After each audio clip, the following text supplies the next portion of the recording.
My dear. I know who am I seeing you for the first time.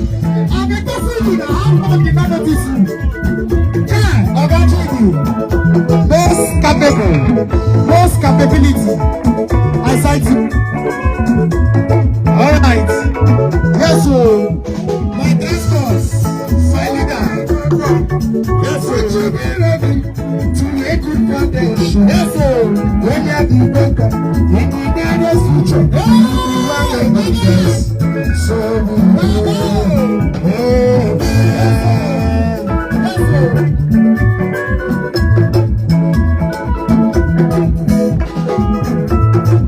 to become a leader is not that easy.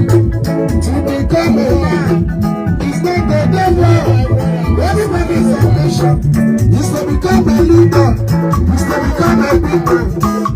That is the trouble. Say my son. Would you be ready to make a foundation? When you are together, with the nearest leader, you'll be one of the leaders. So we pray. Amen. My team. I'm going to show you to become a leader is not that easy. To become a man is not the devil. Everybody's ambition is to become a leader, is to become a big man. That is the story. So my daughter, would you be ready to learn the foundation? Tell you the better. In the nearest future, you'll be one of the leaders. So be amen. Yes, sir. Yes, sir.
Yes.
the money. I go pray to my God. When I come back in the I go pray to my God. I'm not giving the time. Nothing goes for nothing. I'm a sure best. Nothing goes to well. Money for the identity. Money for the identity. Yeah, mama. Money for the identity. Money for the identity.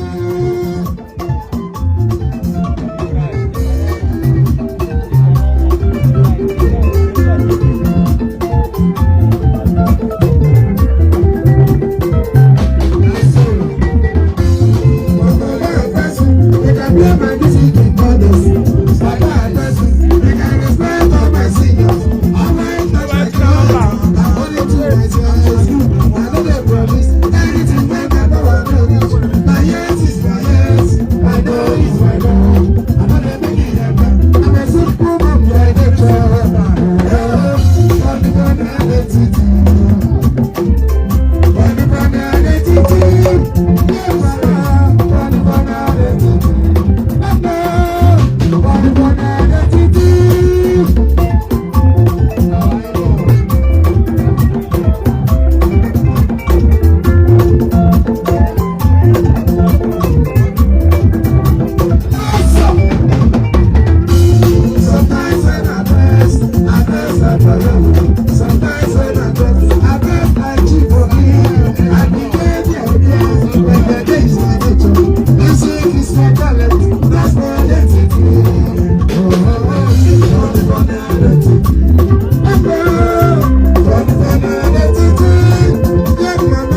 Watch out,